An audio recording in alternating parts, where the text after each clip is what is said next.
आगे द्वारा लिखित एक और कहानी, गृह त्याग। सुनिएगा। Let's rise up and part, no one will know. Let's go seaward as the great winds go, full of blown sand and foam. What help is here? A.C. Swinburne। कितने भोले थे हम जो सच्चे दिल से इस शिक्षा को अपनाकर संतुष्ट हो गए, कहकर बूढ़े ने एक बहुत लंबी सांस ली और उठ खड़ा हुआ। खड़े होकर एक बार उसने अपने चारों ओर देखा, फिर धीरे धीरे खिड़की के पास जाकर चौखट पर बैठ गया और घुटने पर ठोड़ी टेक कर धीरे धीरे कुछ गुनगुनाने लगा। खिड़की के बाहर कोई बहुत सुंदर दृश्य हो, ये बात नहीं थी। वह घर जिसकी कोठरी में वृद्ध बैठा था, मद्रास नगर की एक बहुत छोटी, बहुत गंदी गली में था और उस कोठरी तक सूर्य का प्रकाश कभी नहीं आ पाता था। उस खिड़की के बाहर का दृश्य एक तंग गली, जिसके दोनों ओर नालियां बह रही थी, जिसमें छोटे छोटे शामकाए बच्चे खेल रहे थे। इसमें ऊपर एक पकौड़ी की दुकान थी, जिसमें एक तेल के कड़ाहे के पास बैठी एक बुढ़िया धीरे धीरे कुछ गा रही थी। कभी कभी वह रुककर कीच से लथपथ लड़कों को धमकी देती थी, जिससे वे दूर भाग जाते थे और फिर नाले की कीच में कूद पड़ते थे। बूढ़ा इसी दृश्य को देख रहा था या इसी दृश्य में किसी सुदूर प्रदेश की कल्पना किए बैठा था और वह धीरे धीरे गुनगुनाता जाता था, मानो तेल से उठते हुए धुएं से बातचीत कर रहा हो। कमरे में वृद्ध अकेला ही था, बहुत अकेला। इतना अधिक अकेला था कि उसे अपने वहां होने का भी ज्ञान नहीं था। उसके मुख से शब्द बिना आयास के या नियंत्रण के निकलते जान पड़ते थे और ऐसा प्रतीत होता था कि वह स्वयं उन्हें सुन नहीं रहा, न समझ ही रहा है। कितने भूले थे हम। इतने बड़े जीवन में हम एक इतनी बात भी नहीं जान पाए कि वह स्वत्व क्या है।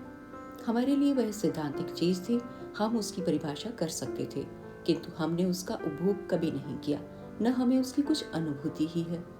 कारखाने के निर्दय कार्यक्रम से समय बचाकर हमने किताब मांग मांग कर पढ़ना शुरू किया, तो क्या पढ़े? वही हृदय को जलाने वाली शिक्षा, जिसके सिद्धांत बचपन से ही हमारे वक्षस्थल पर अमित अक्षरों में खुद गए थे। हम जो जन्म के समय से वंचित, छलित, विवस्त्र, विवृत और विदग्ध थे, पढ़ लिख कर भी यही सीखे कि संपत्तिहीन होकर भी हमें शिकायत नहीं करनी चाहिए, क्योंकि जिन अधिकारों से हम वंचित रह गए वे व्यक्तिगत होने ही नहीं चाहिए, वे समाज में ही अभिहित होने चाहिए। अभी तक हम बाध्य होकर निर्धन और वंचित थे।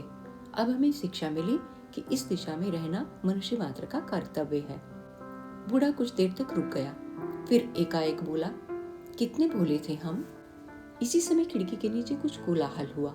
पकौड़ी वाली बुढ़िया का कर्कश स्वर सुन पड़ा, फिर एक लड़के के रोने की चीख। बुढ़िया ने मेरा खिलौना तोड़ दिया। वृद्ध एकाएक चौंका। उसने खिड़की के बाहर झांक कर पुकारा, आ बेटा, मैं तुझे दूसरा खिलौना दूंगा। लेकिन वह लड़का रोता हुआ भाग गया था। बूढ़े की बात सुनकर पकौड़ी वाली बुढ़िया चिल्लाकर बोली, अरे कौन है ये खिलौने वाला? छोकरे को और बिगाड़ रहा है। खिलौने देने चला है, पहले अपने मुंह के दांत तो गिन ले। गली में खड़े हुए सब लड़के, जो अब तक सशंक दृष्टि से बुढ़िया की ओर देख रहे थे, उसकी इस बात पर खिलखिलाकर हंस पड़े।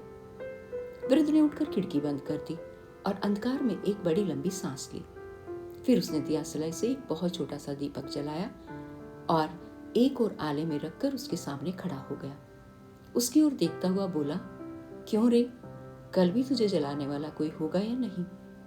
क्षण भर वृद्ध ने अपने आप ही सिर हिलाया और तुझ में स्नेह नहीं है कहकर वहां से चला। एक कोने से एक मिट्टी का घड़ा और पीतल का कमंडल लेकर वह कोठरी से बाहर निकल पड़ा। सीढ़ियों से उतरकर वह एक छोटे से आंगन में पहुंचा। यहाँ पर नल के नीचे उसने घड़ा रख दिया और स्वयं पास के चबूतरे पर बैठकर पानी की बहुत पतली धार की ओर देखने लगा। घड़े में पड़ते हुए पानी के गहर गहर घर सुनते सुनते उसे अपना नारकीयगत जीवन का कुछ भी प्रतिकार नहीं किया, प्रतिवाद तक नहीं, पर बुद्ध होकर भी हमने कोई चेष्टा नहीं की। जिन वस्तुओं से हम सदा वंचित रहे, उन्हें अब स्वयं प्राप्त करें या दूसरों को ही दिलाएं। उल्टे हम स्वयं इसी सिद्धांत का प्रचार करने लगे कि किसी व्यक्ति का किसी वस्तु पर कोई स्वतः अधिकार नहीं है, कभी कभी संघ और समाज का है, किंतु हमारा सिद्धांत मिथ्या थोड़े ही था। हमारा मन कभी कभी कठोर से कठोर यंत्रणा से निकलकर अदम्य और उद्दंड भाव से स्वत्व कामना करने लगता है, एक स्वत्व विशेष का। लेकिन इस आंतरिक प्रेरणा का प्रज्वलन विवेक बुद्धि की शीतलता को मिथ्या नहीं करता। शायद वह प्रेरणा बिल्कुल मरीचिका। बूढ़ा फिर एकाएक रुक गया, क्योंकि एक छोटी सी कोई 7-8 वर्ष की बालिका उस घड़े के पास आकर खड़ी हो गई थी और अपनी हथेली नल पर रखकर पानी इधर उधर छिटका रही थी। बूढ़े ने उसे देखकर कहा, छोटी, घड़ा भर लेने दे, फिर मैं ही पानी उड़ाकर दिखाऊंगा। वह बालिका नल से हटकर बूढ़े के पास आकर खड़ी हो गई। बोली, बूढ़े बाबा, तुम्हारा नाम ही गंगाधर है? हाँ, क्यों? ऐसे ही, पिता कुछ कह रहे थे। वृद्ध ने बालिका का हाथ थामते हुए पूछा, क्या? बालिका उसके और पास चली आई और बोली, बाबा, तुम हमारा घर छोड़कर चले जाओगे? वृद्ध ने प्रश्न से समझ लिया कि बालिका गृहस्वामी की लड़की है।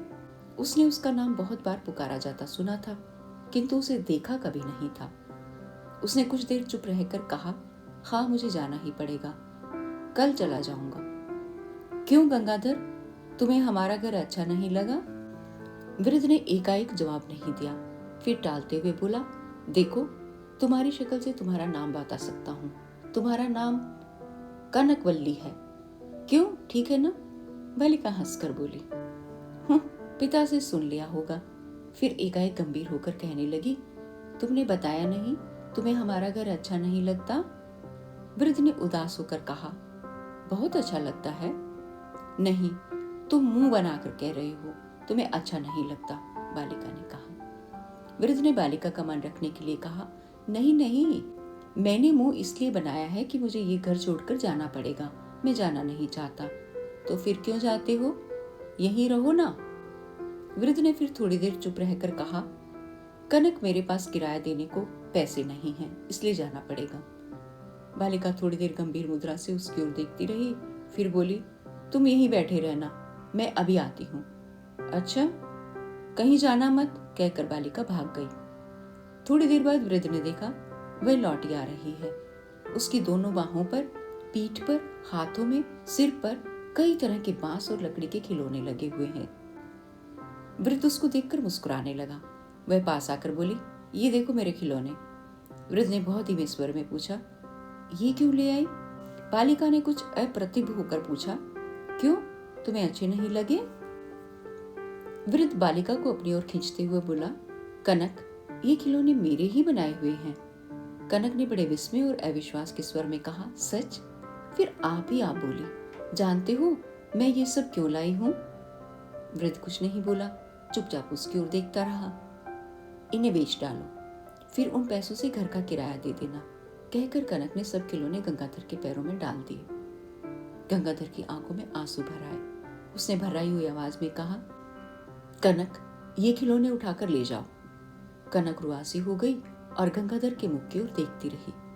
वृद्ध ने ये देखकर फिर स्नेह के स्वर में कहा, कनक, ये रखाओ, फिर मैं तुम्हें एक चीज दिखाऊंगा, बड़ी अच्छी चीज है।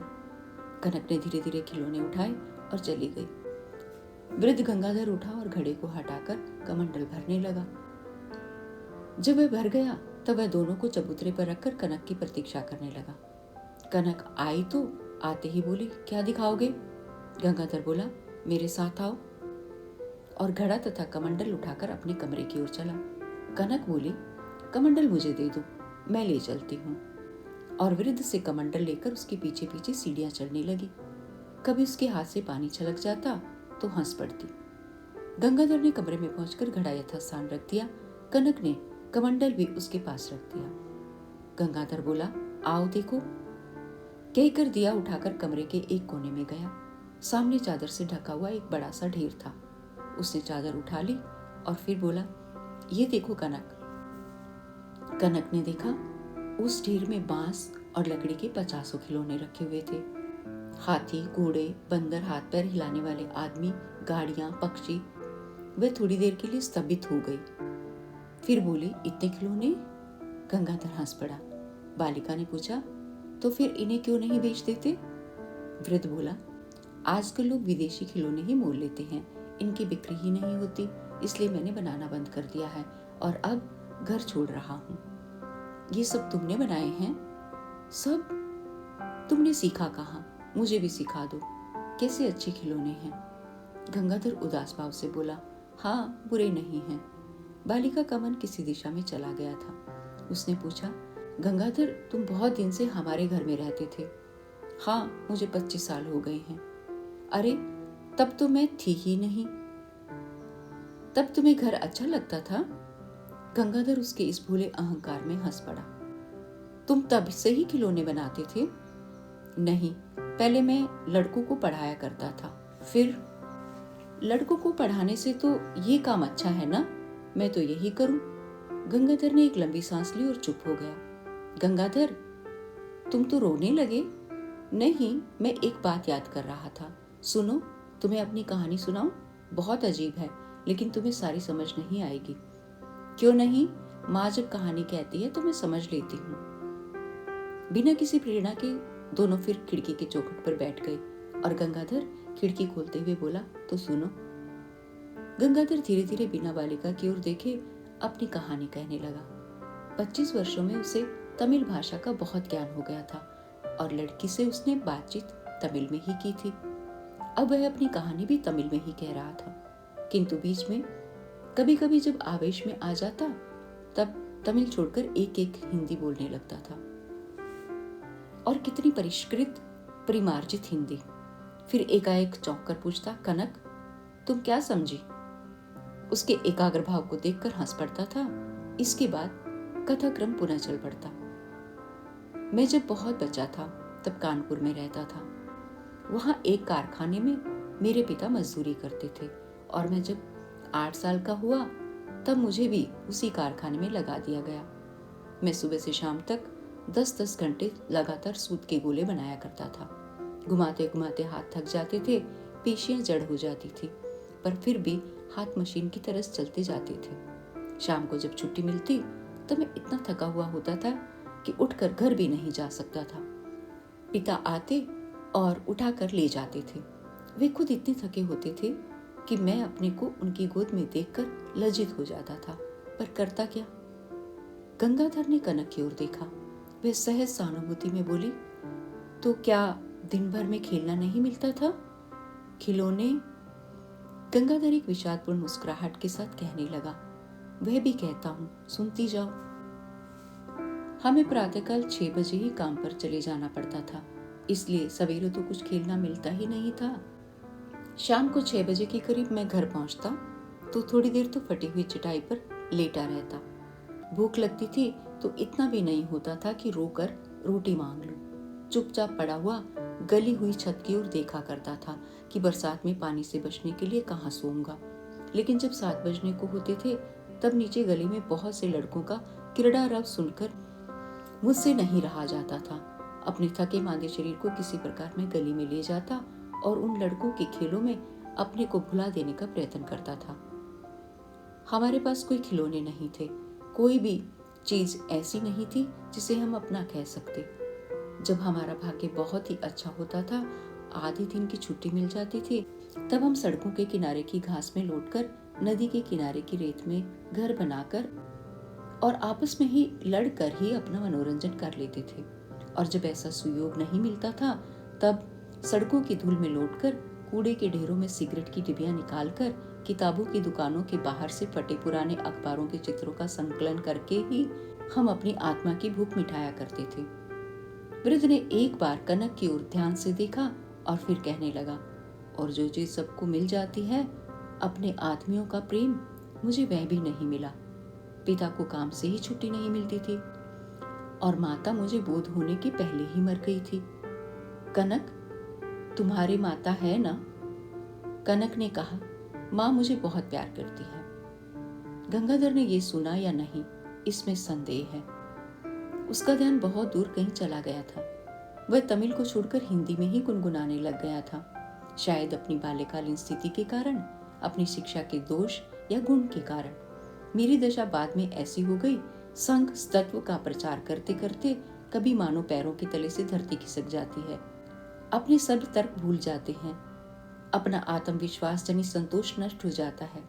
संसार सूना हो जाता है, केवल एक विराट आशंका से, एक भैरव प्रशांति से, एक उद्भ्रांत कामना से आकाश व्याप्त हो उठता है। जिन मन चेष्टाओं को हम अब तक छिपाते आ रहे हैं, वे एकाएक प्रलयंकार वेग से सामने आती हैं। एक ही आकांक्षा, स्वपन इच्छा कि इस विशाल विश्व में कम से कम एक वस्तु तो ऐसी हो जिस पर हमारा एकांत तत्व हो, जिसे हम अपनी कह सकें। हमारे निरीह, निस्नेह, नीरव हृदयों में कभी कभी जो उथल पुथल मच जाती है, कनक तुम क्या समझी? कनक हंसकर बोली, तुम बोल रहे थे तो तुम्हारे मुंह पर दिए का प्रकाश बहुत कांपता मालूम होता था। मैं वही देख रही थी। अब कहानी नहीं सुनाओगे? मैं क्या कह रहा था? हाँ, कि हमारे पास खिलौने नहीं थे। जब मैं 13 साल का हुआ तब मेरे पिता मर गए। उसके बाद कनक ने गंगाधर के घुटने पर हाथ रखकर कहा, गंगाधर तुम तो बहुत रोए होगे। नहीं, रोने का समय नहीं मिला। मेरे पास पैसे नहीं थे, 5 आने रोजी मिलती थी। जब मेरे पिता मर गए तब मैंने वह काम छोड़कर आदमी का काम शुरू किया। काम में हाथ पैर टूटने लगते थे, पर पैसे ज्यादा मिलते थे, 10 आने रोज। मेरी एक बहन भी थी, मुझसे साल भर छोटी। उसे भी अब कारखाने में काम करना पड़ा। उसे 4 आने रोज मिलते थे, पर वह उसी साल हैजे से मर गई और मैं अकेला रह गया। कनक ने क्षण भर के लिए अपना चिबुक गंगाधर के घुटने पर रख दिया। वृद्ध फिर कहने लगा, मैंने फिर वह घर भी छोड़ दिया जिसमें रहता था। उसके बाद कारखाने के बाहर ही कहीं छप्पर में सो रहता था और दिन भर में पेट भरने के लिए 2 आने भर खर्च करता था। बाकी पैसे बचा बचा कर मैं एक शिल्पशाला में भर्ती हुआ और 2 साल तक काम सीखता रहा। फिर मैंने मजदूरी छोड़ दी और उसी स्कूल में नौकर हुआ। यही मैंने पढ़ाई की और बढ़ती भी पाई। इस तरह मैं कॉलेज में भर्ती हुआ और मैंने बीए भी पास कर लिया। बीए क्या 14वीं जमात को ही कहते हैं ना? गंगाधर हंसा और बोला, हाँ, मैं तो अभी दूसरी में ही पढ़ती हूँ। गंगाधर फिर हंसा और बोला, इस समय तक मेरे विचारों में बहुत बदली हो गई थी। मैं अब अमीरों से डरता नहीं था, उनसे घृणा करता था। मुझे विश्वास हो गया था कि अपने देश की सरकार और अमीरों से लड़ाई किए बिना मुझ जैसे मजदूर का कोई भला नहीं होगा। और मैं ये भी समझता था कि गरीबी का एक ही इलाज है कि सब पूंजी संघ को दे दी जाए। संघ जानती हो? नहीं। मतलब ये था कि पूंजी पर, रुपए पैसे पर सबका बराबर बराबर हक हो। एक आदमी दूसरे को भूखा मारकर अमीर ना हो जाए। मैंने ये लड़ाई छेड़ने के लिए और भी आदमी इकट्ठे कर लिए। वे भी मेरी ही तरह विश्वास रखते थे और मेरी ही तरह गरीबी से उठे हुए थे। गंगाधर फिर हिंदी में कहने लगा, हमारी दीक्षा यही थी कि प्रत्येक को उसकी पात्रता के अनुसार मिले। हमारा प्रयत्न भी यही था कि हर एक को यथोचित दें और हमें इस बात का अभिमान था कि हम अपने अधिकार से अधिक कुछ नहीं मांगते। अब अपनी इस कार अतुल्य कोठरी की छोटी परिधि में, एक नीरस और निरानंद शांति में मुझे ये स्पष्ट दिख पड़ता है कि हम में एक बड़ी भारी त्रुटि थी। जीवन में एक स्थान पर आकर हम इस सिद्धांत को भूल जाते थे। इस स्थान पर हमारे लिए ये असह्य होता था कि हम किसी के भी द्वितीय हों, चाहे वह संसार का सर्वश्रेष्ठ व्यक्ति ही क्यों न हो। वहां पर हम सदा प्रथम होना चाहते हैं, या फिर होते ही नहीं, हमारा अस्तित्व ही मिट जाता है। फिर एकाएक तमिल में, कनक, अगर तुम्हारे माता पिता तुम्हें प्यार ना करें, कोई भी ना करे, तो तुम क्या करो? कनक ने प्रश्न पर विस्मित होकर कहा, क्यों ना करें? मैंने कोई बुरा काम किया है? गंगाधर एक फीकी हंसी हंसकर बोला, ठीक है, तुम्हारी कल्पना के बाहर की बात है। फिर वह अपने अभ्यस्त साधारण स्वर में कहने लगा, 2 साल ऐसे ही बीत गए। फिर एक दिन एकाएक मेरे सब साथी पकड़े गए। पुलिस को मालूम हो चुका था कि हम क्या करना चाहते हैं और हम में से किसी ने बता दिया था कि कौन कौन आदमी है। अकेला मैं ही बच रहा और मैं भी एक स्थान पर नहीं रह सका। कभी बंगाल, कभी महाराष्ट्र में, सब जगह भागा फिरता था कि पुलिस मुझे भी ना पकड़ ले। लेकिन कहीं कोई सहायक नहीं मिलता था। हर जगह झूठ बोलकर, धोखा देकर ही मैं अपने आप को सुरक्षित रख सकता था। बंगाल और महाराष्ट्र दोनों में ही मेरे सिद्धांत के आदमी थे, मुझे जानते थे और बाहर के लोगों से डरते बचते थे। अगर कभी कोई आश्रय भी दे देता था तो वैसे जैसे किसी बाजारू कुत्ते को एक टुकड़ा डाल देता है। मैं बहुत दिनों से इसी बात का भूखा था जो मुझे नहीं मिली थी। मैं संसार से अलग होकर नहीं रहना चाहता था। क्यों चाहता? अपना स्थान जो मैंने इतने परिश्रम से प्राप्त किया था क्यों छोड़ देता? मैं उनमें से नहीं था जो वन्य फूल की तरह अज्ञात, अदृष्ट, नामहीन रहकर ही जीवन व्यतीत करने में संतुष्ट होते हैं। मैं और कुछ चाहता था। मैंने बहुत कुछ सहा था, स्नेह की कामना करते हुए भी अपने अभाव में प्रसन्न था, घृणा का सामना किया था, पर यह उपेक्षा मैं नहीं कर सका। मैं संसार का प्रतिद्वंदी होकर रह लेता, परित्यक्त होकर नहीं रहा जाता। कनक, तुम सुन रही हो ना? हाँ, सुनती हूँ, पर जल्दी जल्दी कहो, नहीं तो पिता मारेंगे। अच्छा। सब ओर से धक्के खाते खाते तंग आ गया, पर हताश नहीं हुआ। मेरे लिए तिरस्कार नई वस्तु नहीं थी।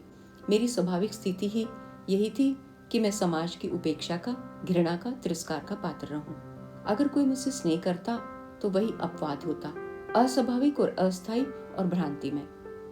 मैंने फिर यही निश्चय किया कि किसी से कुछ आशा नहीं करूंगा, अपने कार्य के अतिरिक्त किसी से कोई संपर्क नहीं रखूंगा। इसलिए मैं पागलों की तरह अपने आप को अपने काम में खो देने का प्रयत्न करने लगा। मैं रोज ये प्रार्थना किया करता था कि मुझ में इतनी शक्ति, इतनी दृढ़ता हो कि मैं समाज की, मैत्री की, स्नेह की कमी और आवश्यकता का कभी अनुभव ना करूं। प्रत्युत उसकी उपेक्षा करता हुआ उसकी ईर्ष्या का पात्र होकर चला जाऊं। पर यह बात भी नहीं हो सकी। मेरा काम भी तो ऐसा ही था कि नित्य ही लोगों से मिलना पड़ता, उनसे आश्रय मांगना पड़ता, भिक्षा मांगनी पड़ती। मैं स्नेह नहीं मांगता था, तो भी यह अपने आप से नहीं छिप सकता था कि उसको पाने का अधिकार होकर भी मैं वंचित हूँ। बहुत दिनों तक मैं भरसक प्रयत्न करता रहा, देखते हुए भी अंधा बना रहा। फिर एक दिन एकाएक मेरी सहनशीलता टूट गई। किस कारण ये नहीं कहूंगा। मैं एकाएक उठा और जिस कोठरी में सोया था उसका किवाड़ खोलकर बाहर निकल आया। बाहर वर्षा हो रही थी। उसकी ठंडी बूंदों से मेरा दिमाग कुछ स्थिर हुआ तो मैं सोचने लगा, कहाँ जाऊं। संसार में कोई ऐसा नहीं था जिसके पास जाकर मैं अधिकार से कह सकता, मुझे स्थान दो। कनक अपनी बड़ी बड़ी आंखें वृद्ध पर गड़ाकर बोली, क्यों, तुम्हारे कोई सखा नहीं थे? मेरा सखा, मेरा मित्र? कनक, गरीब का दुनिया में कोई सखा नहीं होता। गंगाधर क्षण भर के लिए चुप हो गया, फिर कहने लगा, पहले तो मेरे जी में आया इन सबों को चिढ़ाऊं, गाली दूं, मारूं, इन सब का गला घोट डालूं ताकि स्तिमित होकर न रह जाऊं। फिर उसी वक्त मैंने अनुभव किया, वह केवल जी की जलन है, इसके आगे झुकना नीचता होगी। इसलिए मैंने अपने आप को उस पुराने संसार से अलग कर देने का निश्चय कर लिया। सुन रही हो ना कनक? हाँ हाँ, फिर क्या हुआ? फिर मैं यहाँ चला आया। इस बात को आज 25 साल हो गए हैं। मेरा असली नाम अनंत था, पर यहाँ आकर मैंने अपना नाम गंगाधर रखा और खिलौने बनाकर बेचने लगा।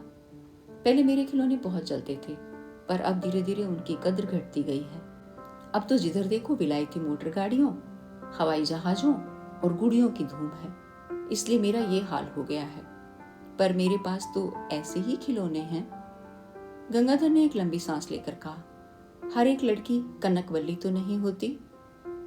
कनक इस सीधी सादी प्रशंसा से प्रसन्न हो गई, बोली, अगर मुझे पहले मालूम होता तो मैं और खिलौने भी ले लेती।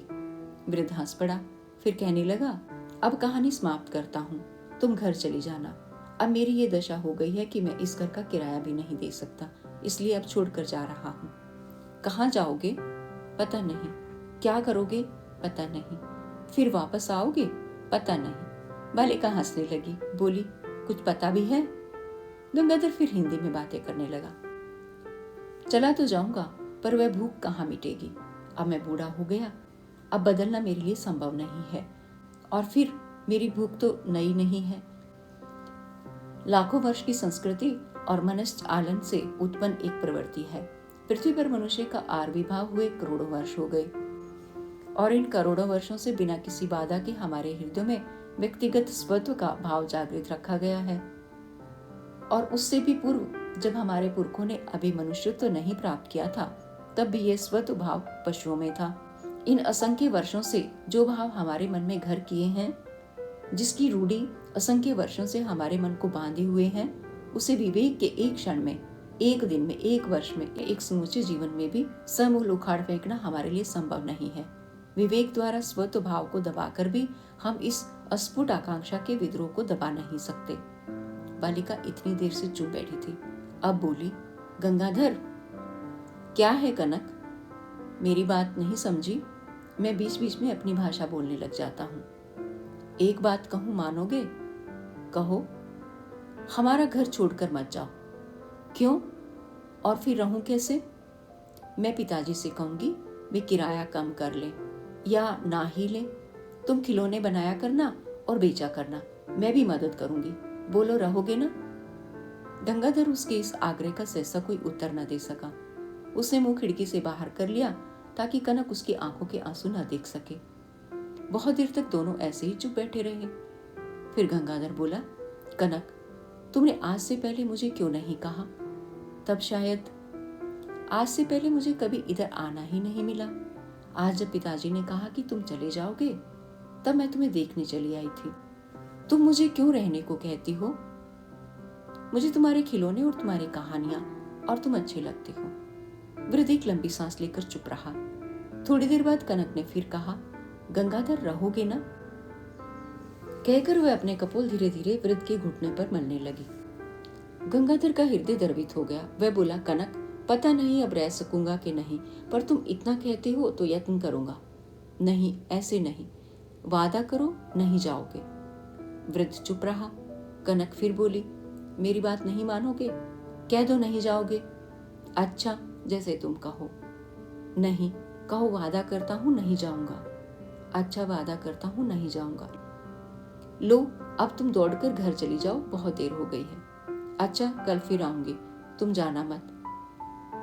कहकर बालिका भाग गई। गंगाधर खिड़की की चौखट पर सिर रखकर बैठ गया।